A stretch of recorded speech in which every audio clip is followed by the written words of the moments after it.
Meus irmãos, paz do Senhor. Paz do Senhor, meus irmãos. Amém. Pegue sua Bíblia, por favor. Abra o livro de Josué. Josué, capítulo 1 e o versículo de número 9. Josué 1 e 9. Enquanto você procura o texto sagrado, gostaria de dizer-lhes da minha alegria no Senhor de poder estar aqui esta noite, juntamente com os irmãos, compartilhando uma porção das Sagradas Escrituras.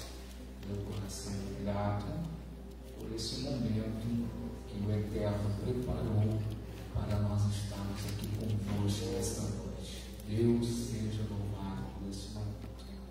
Louvar a Deus pela vida da liderança dos jovens na pessoa do irmão Mateus. Irmão Mateus, está onde? Perdeu a sede. Está ali? É esse irmão Mateus. E também o irmão Davi, que é o tecladista abençoado, né? Oh, que gaiteiro que vocês têm aqui, né? Meu Deus, bênção do Senhor. Que Deus abençoe o Mateus, o Davi, suas respectivas esposas. Que Deus abençoe, que Deus continue abençoando esse grupo de jovens, que possa ser bênção aqui nessa congregação cada vez mais. Deus abençoe. Também quero aqui cumprimentar o pastor da igreja. Cumprimentando ele, a gente cumprimenta todos os companheiros que humildemente desceram o altar para estar de frente conosco. Que Deus abençoe. Pastor, muito obrigado pela confiabilidade. Deus abençoe o Senhor e o trabalho que está sob suas mãos. Amém. Louvar a Deus também pela vida da minha esposa, Janaína Padilha. Irmão, você acredita que Deus faz milagre? Amém. Você acredita que Deus faz milagre? Amém. Eu casei, irmão. Eu tenho dito que eu sou a esperança dos encalhados, né? Se eu casei, irmão, todo mundo casa. Se você está aí esperando uma varoa, um varão, fica firme, viu? Fica firme. Ó, tem amor aí. Receba, varão, tua varoa. Bênção do Senhor. Minha esposa que tem sido bênção na minha vida. Ainda essa tarde nós estivemos na igreja orando, companheira de oração, companheira de ministério. E como diz aquele ditado, Deus não une pessoas, Deus une propósitos. E Deus uniu esse propósito. Nós estamos aí fazendo a obra do Senhor. Te amo para sempre, tá bom? Também meu irmão Marcos, que está nos abençoando como motorista, ele e sua esposa Morgana. Que Deus abençoe a todos em nome de Jesus. Quantos encontraram o texto sagrado? Diga amém. Amém. Josué capítulo 1 e o versículo de número 9 diz assim a palavra do Senhor: não te mandei eu, em algumas traduções diz isto, esforça-te, tem bom ânimo, não temas, não te espante, porque eu sou contigo por onde quer que sente com a Bíblia aberta, por favor.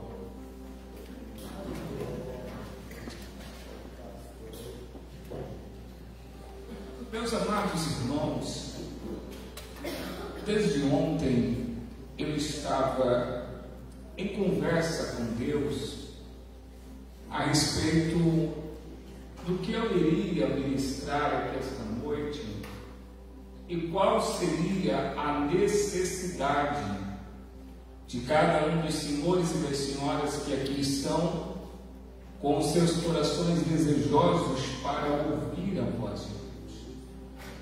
E entre algumas revelações que o Senhor me presenteou nas suas sagradas Escrituras, eu confesso para você que não teve como escapar, não teve como fugir, não teve como correr para outro texto a não ser esse que está diante de nós essa noite. O texto de Josué, capítulo 1, mais precisamente todo o seu conteúdo de seu livro, é a consumação, a realização de uma promessa feita pelo Eterno a um homem que achou graça aos seus olhos.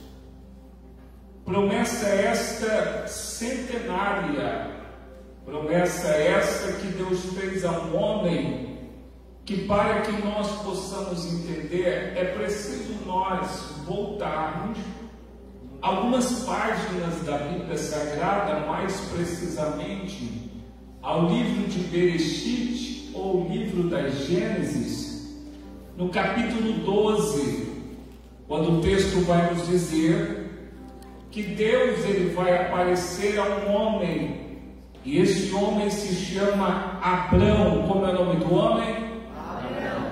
Ele vai aparecer a esse homem chamado Abrão. E a Bíblia diz que este desta feita estava em terra de Arã. Ele estava em Arã. Aparentemente, quando a gente lê o texto do capítulo 12, a gente vai entender que Deus chama esse homem quando ele está em Arã. Só que quando a gente vai para as páginas neotestamentárias no Novo Testamento, em Atos dos Apóstolos, capítulo 7, a partir do versículo de número 2, a gente vai perceber que Deus aparece a esse homem antes mesmo de Arã. Quando Estevão está pregando, ele vai nos dizer no capítulo 7 que Deus ele chamou esse homem Abrão, estando ele na terra de Ur dos Caldeus.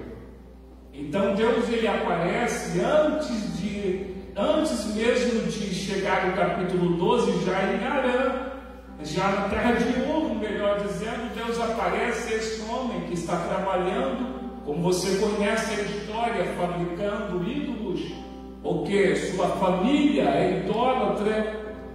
Ele está fabricando ídolos e Deus então chama ele. Deus chama ele e faz-lhe uma promessa. Aí o capítulo 12 vai nos dizer que agora ele já não está mais em Ur, mas está em Arã. E Deus aparece outra vez para ele e diz: sai de tua terra e de tua parentela, e vai para a terra que eu te mostrarei. E aí Deus segue dizendo para ele: você vai ser uma bênção, eu vou fazer de você uma bênção, através de você todas as nações, todas as pessoas serão abençoadas por intermédio de você. E o texto do capítulo 12 vai nos dizer que esse homem ele pega tudo que é seu e o que ele conquistara em Arã, e ele parte em direção desta terra que Deus mostraria para ele onde seria. E a Bíblia diz que vai com ele Ló, e aqui há uma interpretação muito equivocada quando alguém diz que Ló vai como intrometido. Não, na verdade, Ló ele tinha que ir com Abrão. Por quê? Porque o irmão de Abrão, que era o pai de Ló, chamado Arã, ele havia morrido. E tendo ele morrido, quem assume a paternidade desse jovem é Abrão. Então é por isso que Ló vai juntamente com ele. E eles então partem. E o versículo 6 do capítulo 12, se quiser colocar ali na tela, pode colocar, o capítulo 12, versículo 6, vai nos dizer que eles chegam nas terras de Siquém, mais precisamente no Carvalho de Moré. E ali Deus outra vez aparece, meu pastor, a esse homem e diz para ele: levanta os teus olhos e veja toda esta terra, a terra dos cananeus, mais precisamente Canaã. Levanta os olhos e veja toda essa terra, eu darei a sua descendência. Só que aqui nós começamos com um problema. Por quê? Porque a terra que Deus está prometendo dar à descendência deste homem, a terra que Deus está prometendo dar para os descendentes de Abraão,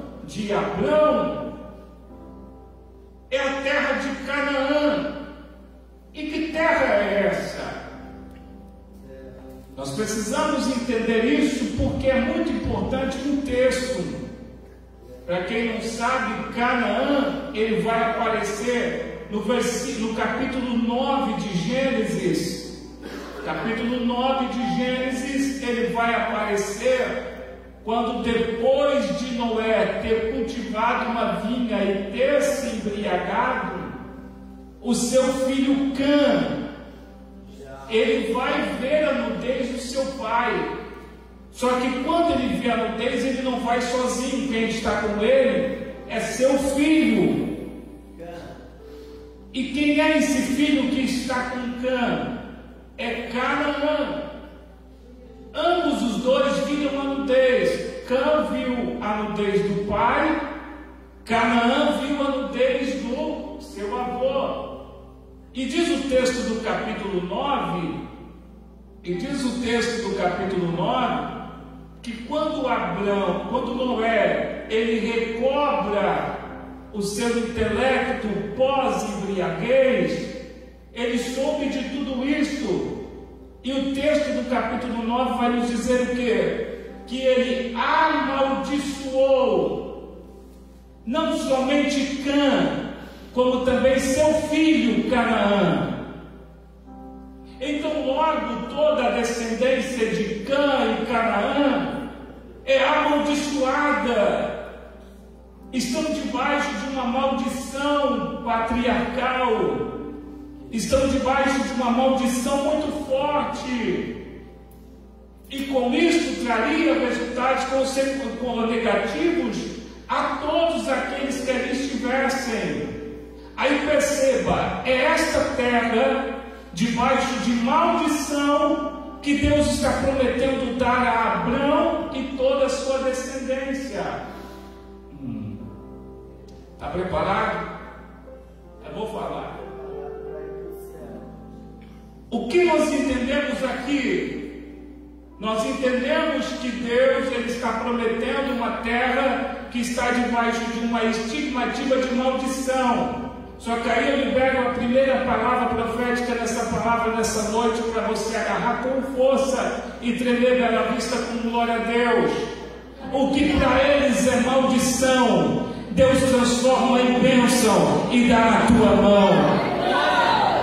Eu vou dar uma segunda, eu estou todo arrepiado aqui, porque via de regra, essa terra está debaixo de maldição. Essa terra está debaixo de uma palavra de maldição muito forte.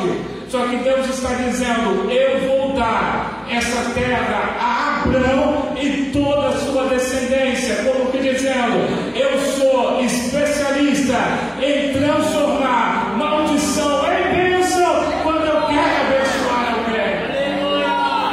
Oh, eu estou todo arrepiado aqui.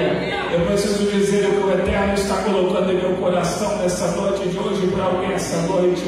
A palavra de maldição que foi lançada sobre a tua vida, Ele está transformando em bênção nessa noite de domingo. Toda palavra de maldição que foi lançada contra a tua casa, contra a tua família, contra os teus negócios, contra o teu ministério, contra o teu chamado, toda a palavra de maldição que foi lançada contra a tua finança, Ele está transformando em bênção nessa noite de hoje. Ele está transformando. Oh, aleluia, aleluia.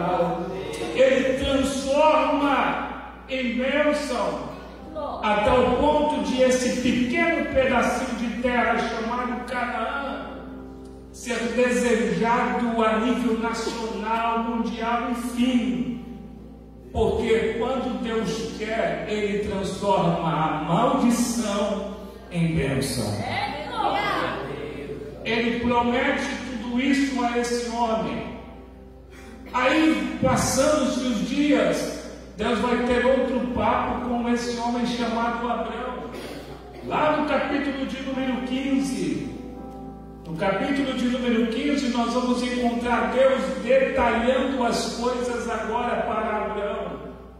E Deus vai dizer: olha, Abraão, a tua descendência vai peregrinar pelas terras.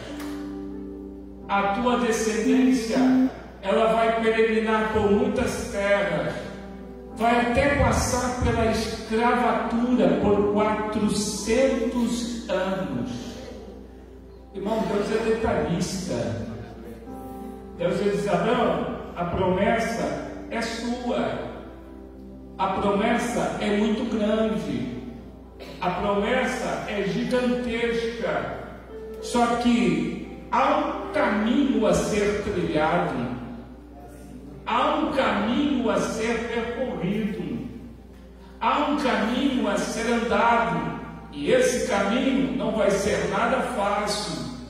Vão passar por situações difíceis. Você sabe que o povo vai ficar sendo escravo no Egito por muitos anos. O povo vai ficar escravo no Egito por muito tempo. Eles têm uma promessa, mas estão sendo escravos no momento. Eles estão debaixo do sol escaldante, mas eles têm uma promessa. Eles estão passando pela escravatura, mas eles têm uma promessa. Eles estão sendo estreitados, mas eles têm uma promessa. Eles estão sendo espremidos, mas eles têm uma promessa. Eles estão sendo apertados, afunilados, obrigados a trabalhar em serviços forçados e pesados, mas sobre eles existe uma promessa. Não é eterno aquele momento. Eles vão chegar aonde Deus havia prometido para eles. Está pegando a visão ou está conseguindo entender ou não, meu filho? Está sofrendo, mas tem uma promessa. Está chorando, mas tem uma promessa. Está passando noites em claro, mas tem uma promessa. E a boa notícia de Deus para alguém nessa noite de hoje é: pode passar no céu, pode passar na terra, mas o que Ele prometeu para você, Ele vai fazer acontecer. Eles passam todo esse processo. E essa promessa não acontece da noite para o dia. A promessa não acontece em um estalar de dedo. E aqui eu tenho um público-alvo para essa ministração de hoje: portadores de promessa. Pessoas portadoras de promessa que estão sentadas nessas cadeiras confortáveis, maravilhosas, que são portadores de grandes promessas de Deus. E quando a gente fala de promessa, o assunto não é tão simplório quanto se possa imaginar. O assunto promessa é bastante complexo. Eu não vou entrar em detalhes porque não é o caso nessa noite. Eu tenho que chegar em Josué capítulo 1 ainda.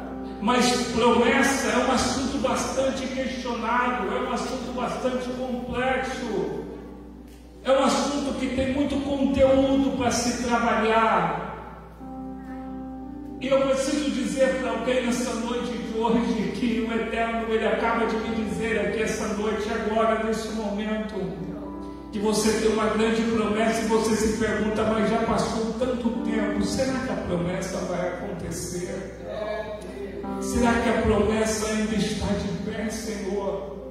Será que a promessa ainda está firme para mim? Parece que o Senhor me esqueceu, parece que o Senhor me abandonou, parece que o Senhor não está me vendo, parece que o Senhor não está mais comigo, parece que eu morri nesse deserto. E Deus está dizendo para você: eu trouxe você desse culto de jovem, coloquei você sentado nessa cadeira para dizer: o que eu te prometi ainda está de pé.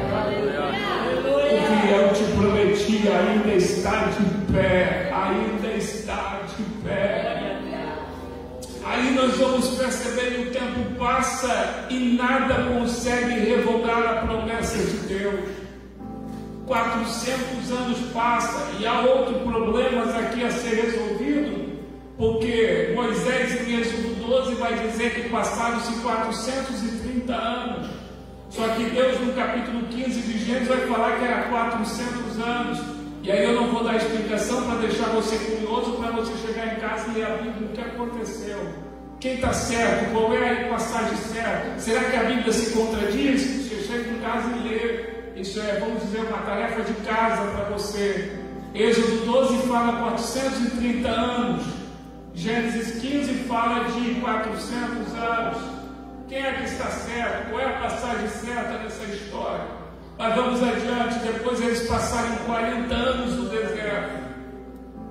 34 de Deuteronômio vai nos dizer que Moisés veio a morrer. Moisés morreu. O líder do povo morreu. Aquele que fazia maná do céu cair, morreu. Aquele que tocava na água amarga e se tornava doce, morreu. Aquele que tocou no mar vermelho, morreu. E o mar se abriu, morreu. E se com Moisés estava difícil, imagina ser Moisés. Se com Moisés não foi nada fácil, o povo abriu o bocão a murmurar, imagina agora sem Moisés. A coisa vai ficar pior ainda, é a imaginação. E o texto de Deuteronômio 34 vai nos dizer que o povo vai chorar e plantear 30 dias a morte de Moisés. O povo vai chorar 30 dias a morte de Moisés. Já imaginou alguém chorando 30 dias? É alguém que está totalmente debilitado. O povo está em desespero. O povo está em pânico. Acabou tudo. Como diz o ditado, nadamos para morrer na beira da praia. Só que eles se esqueceram que a promessa que Deus havia feita não estava ligada ao homem. A promessa que Deus havia feita, a base não era o homem, era o próprio Deus. Eles esqueceram que quem fez a promessa não foi Moisés, foi o próprio Deus. Porque a promessa de Deus ela não está atrelada ao homem, porque o homem é falho, o homem é sujeito a fraquezas, a tantas coisas ruins. É por isso que a promessa de Deus ela não está atrelada ao homem. Por isso fica tranquilo, quando Deus decidir dar start no que Ele te prometeu, Ele faz acontecer e acabou. Não importa se quer parar, barrar, tentar impedir. Quando Ele quer fazer, Ele chega e faz. Por quê? Porque a promessa não depende do homem, a promessa depende exclusivamente de Deus. Exclusivamente de Deus. O povo está chorando. Aí nós chegamos ao capítulo 1 de Josué. Nós chegamos ao capítulo 1 de Josué. A Bíblia vai nos dizer que Deus ele decide descer para falar com esse homem, que o livro leva o seu nome. E Deus vai dizer: Josué, enxuga as lágrimas. Josué, enxuga as lágrimas e começa a mandar mensageiro por todo o arraial, dizendo para o povo sacudir a poeira, porque chegou a hora de eu cumprir a promessa. Só 2 entenderam e 3 não entendeu nada. Então eu vou falar de novo. Deus vai descer e vai falar com esse homem e vai dizer: Josué, chega de chorar, Josué. Manda o povo enxugar as lágrimas, porque chegou a hora de eu cumprir a promessa que eu havia feito. Preciso falar aqui com voz e autoridade para você entender o que Deus está falando. Eu vou falar na autoridade da palavra, de olhos abertos, e pega quem recebe, quem crê aqui nessa noite de hoje. Está chegando o tempo de Deus executar a promessa que Ele te fez há muito tempo atrás. Ele está dizendo: enxuga as lágrimas, filho, enxuga as lágrimas, filha, enxuga as lágrimas, sacode a poeira. Chegou a hora de você pisar onde eu te prometi. Tocoromantoro cefa, labracantoro, tocoromantoro cefa.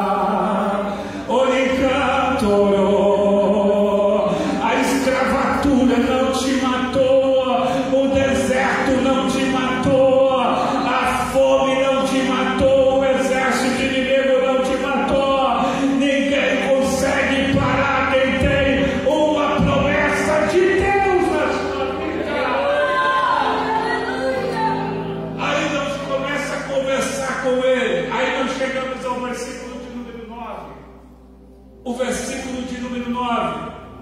E olha, vamos trabalhar o texto para você que manteve a sua Bíblia aberta, acompanhe comigo. Deus, ele começa fazendo uma pergunta a Josué, dizendo: não te mandei eu? Como eu disse, em algumas traduções acrescentam isto, ponto de interrogação.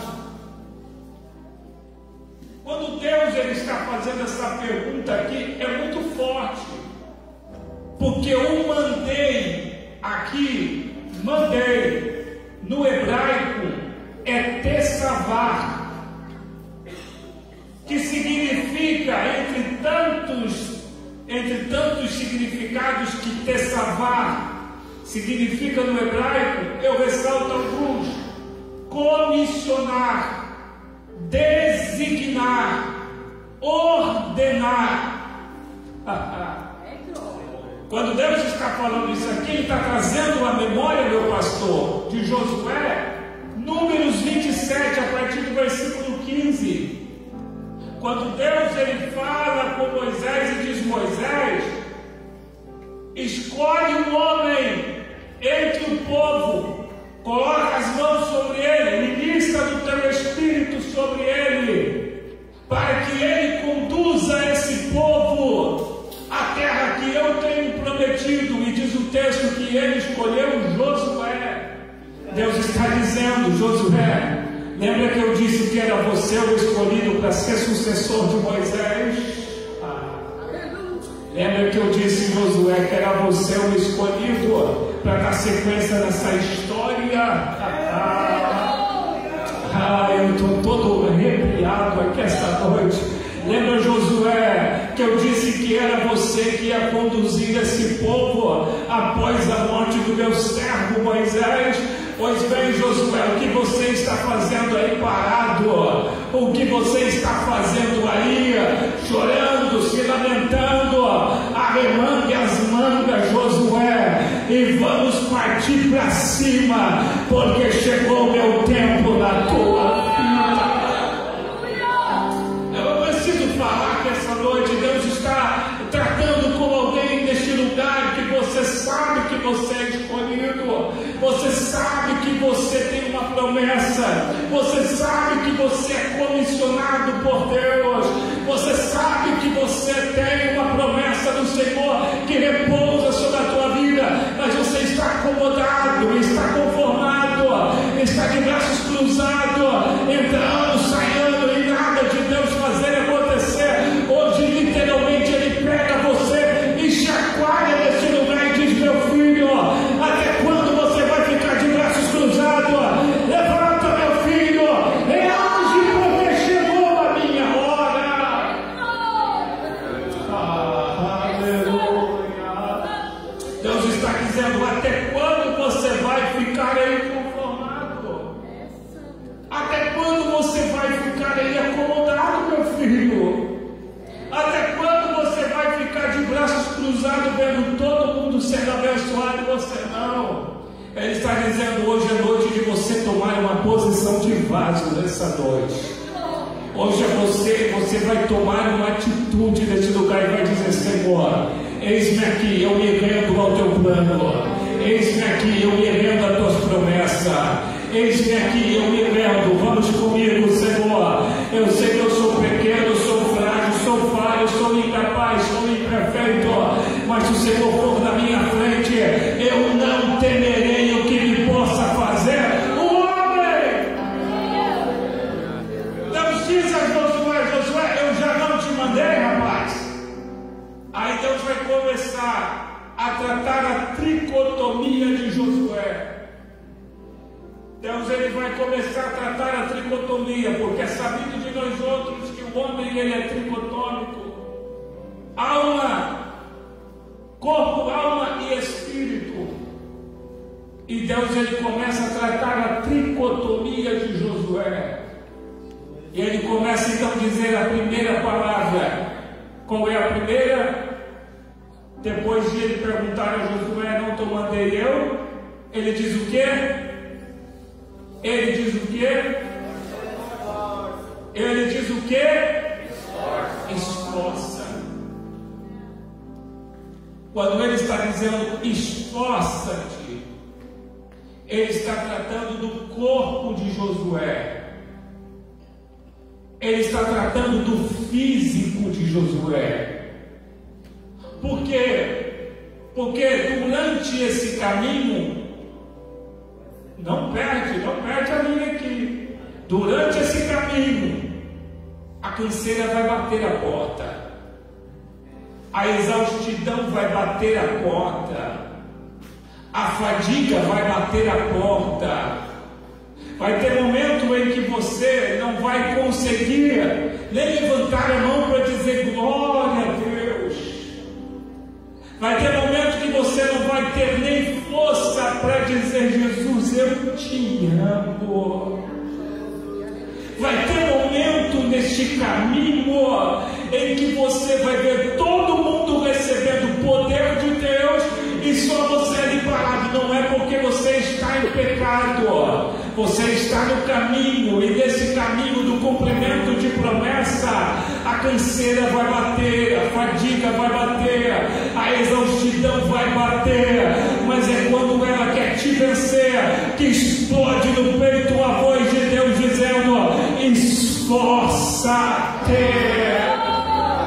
E o que significa esforça-te? No original, esforça-te significa tirar força da onde não tem, para prosseguir em prol a um objetivo ou uma meta. Quando Deus está dizendo Josué, esforça-te, Ele está dizendo enxuga a máquina, Josué, mas você não pode parar. Eu sei que tudo quer te ver prostrar, eu sei que tudo quer te ver render, eu sei que tudo quer te ver parar, mas Deus está dizendo para alguém essa noite: esforça-te, você não pode parar agora.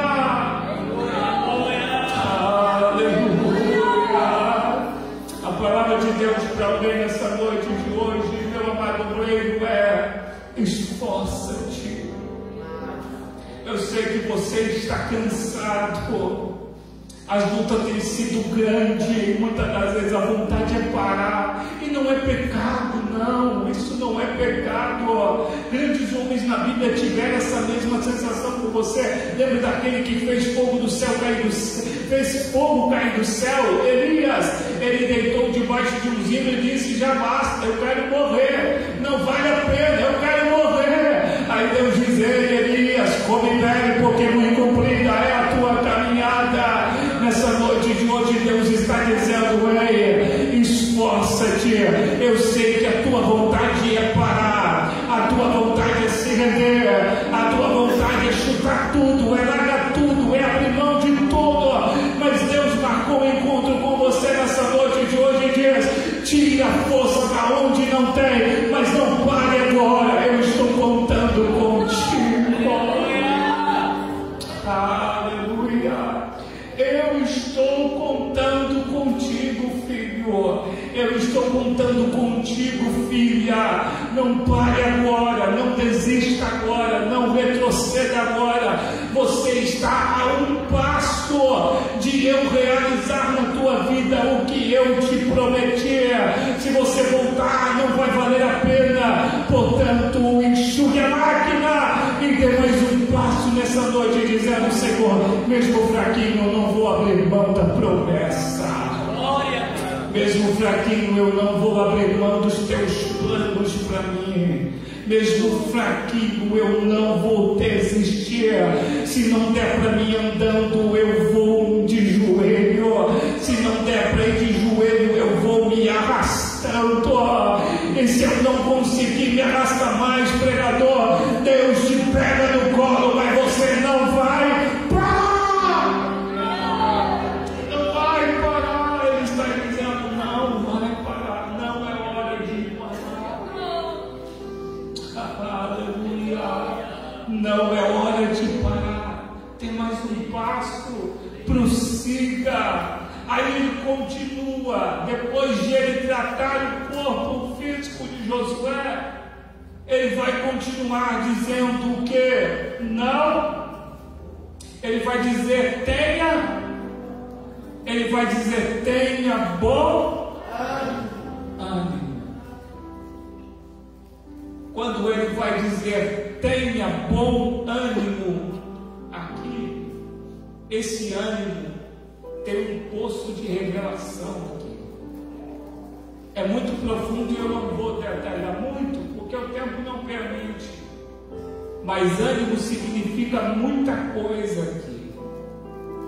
Ânimo vem do latim animus, que está ligado ao conceito de anime ou anima, que está ligado exatamente à força vital do indivíduo, ao fôlego de vida, ao ar, à respiração. Quando Deus está dizendo: tenha bom ânimo, Ele está tratando da alma de Josué.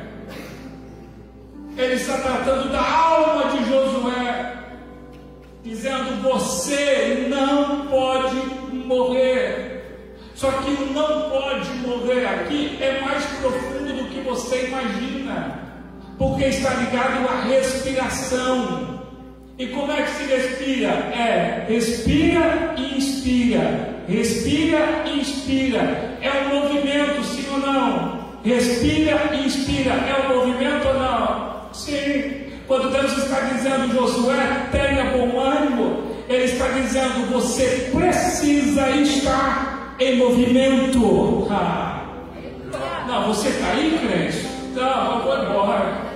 Se você não reagir, eu vou embora. Ele está dizendo: Josué, tenha bom ânimo. Ele está dizendo: para que a promessa se cumpra, você não pode ficar só na tua tenda. Você tem que se movimentar, Josué. Você tem que se movimentar, Josué. Tenha bom ânimo. Ele está dizendo: ei, Josué, é preciso estar respirando e inspirando. É preciso estar em movimento para que a promessa se cumpra na sua vida. Não precisa nem eu falar mais nada, porque se só a interpretação já falou muita coisa. Quer ver Deus fazer acontecer? Te movimenta para você ver. Se você se movimentar na terra, Ele movimenta os céus a teu favor. Se você se move na terra, os céus entram em movimento a teu favor. Não aconteceu nada ainda porque você está parado. Quando você começar a se movimentar, Ele vai começar a movimentar os céus. Os anjos do Senhor vão trabalhar a teu favor e a promessa vai acontecer. Deixa eu só dizer um outro detalhe. O ânimo, escute isso. O ânimo, ele é gerado como? Mediante a recompensa. Você sabia disso? Que o ânimo, ele é gerado, ele é produzido mediante a recompensas? Sim. Como assim? Te explico, para me aplicar posterior. O ânimo, ele é gerado mediante a recompensa.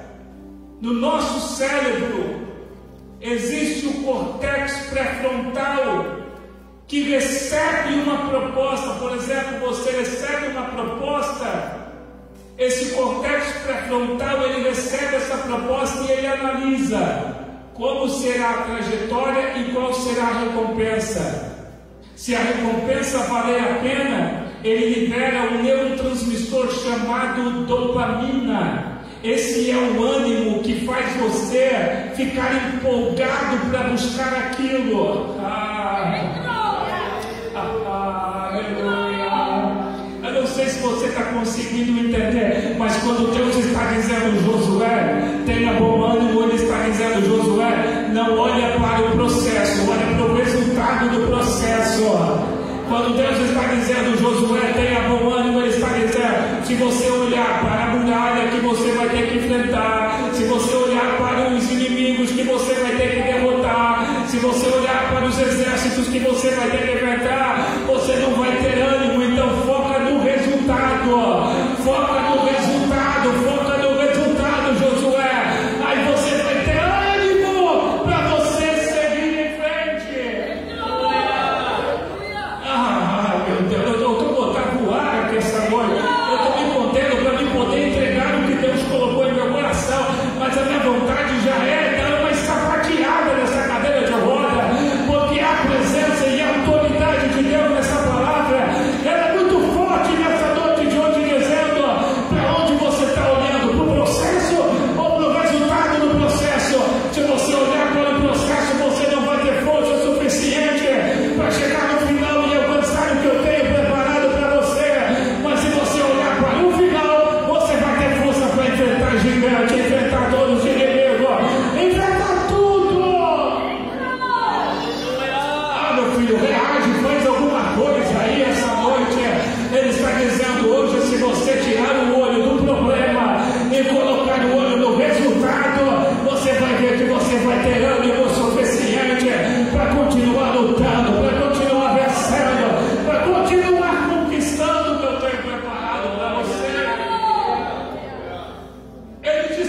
espírito de Josué, fica de pé. Se deixar o prega a noite toda, eu estou inspirado. Você vai falar de Bíblia comigo mesmo. Você veio aqui ouvir um pregador de entretenimento, você veio no lugar errado. Eu vim pregar a Bíblia para você essa noite. Ele então agora vai tratar o espírito de Josué quando ele vai dizer: não temas. Ele tratou primeiro o corpo, esforça-te, tira a força de onde não tem para continuar em frente. Ele trata da alma de Josué, falando: tenha bom ânimo. E ele trata agora do espírito de Josué quando ele diz: não temas. Quando ele diz não temas, não é que Josué não iria ter medo. Josué ele não era um super-herói. Josué ele era um homem igual a nós. Ele era um ser humano igual a nós, sujeito a falhas, sujeito a erros, sujeito a fraquezas. Ele teve medo? Teve medo. Só que a palavra de Deus para ele era: não temas. Não temas. E o que isso significa, pregador? Não temas era Deus dizendo: você vai ter medo, vai, talvez muito, porque tu é ser humano. Só que tem um detalhe: não deixa esse medo te dominar.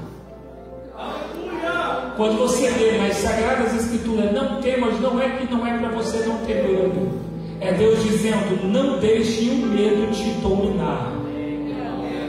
Porque o medo ele neutraliza, o medo ele paralisa, o medo ele te bloqueia.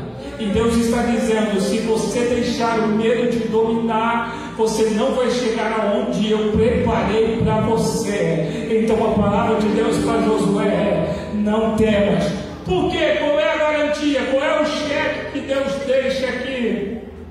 Qual é a segurança que Deus deixa aqui? Não. Porque eu serei contigo por onde quer que andares.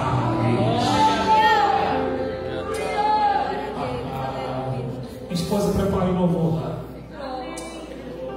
Josué, não precisa ter medo, porque eu estou contigo. Se você ir para a direita, eu estou contigo. Se você ir para a esquerda, eu estou contigo. Se você parar, eu paro contigo. Se você avançar, eu avanço contigo. Se você deitar para descansar, eu fico do teu lado te cuidando. Eu não vou abrir mão nem um minuto de você. Eu vou estar contigo em todos os momentos. Ele está dizendo: eu estou contigo, Josué. Eu estou contigo. E quem está contigo não é qualquer homem, não. Quem está contigo não é Moisés, que fez grandes coisas, fez, mas foi falível. A morte venceu ele. Quem está dizendo que está contigo, Josué, é o Senhor dos exércitos, que não perdeu nenhuma batalha. E eu não deixarei você perder nenhuma batalha também.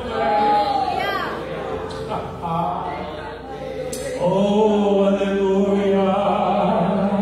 Deus está dizendo para alguém: filhinho, ei filhinha, por que tanta preocupação? Eu já disse que estou contigo. Pode todos te abandonar, pode teu pai te abandonar, pode tua mãe te abandonar, pode teu crush te abandonar, pode teus parentes te abandonar, pode todos te deixarem, mas eu não te deixarei. Eu não abro mão de você. Eu estou contigo. Aleluia. Eu gostaria que você levantasse as suas duas mãos o mais alto. Segura aí, meu filho.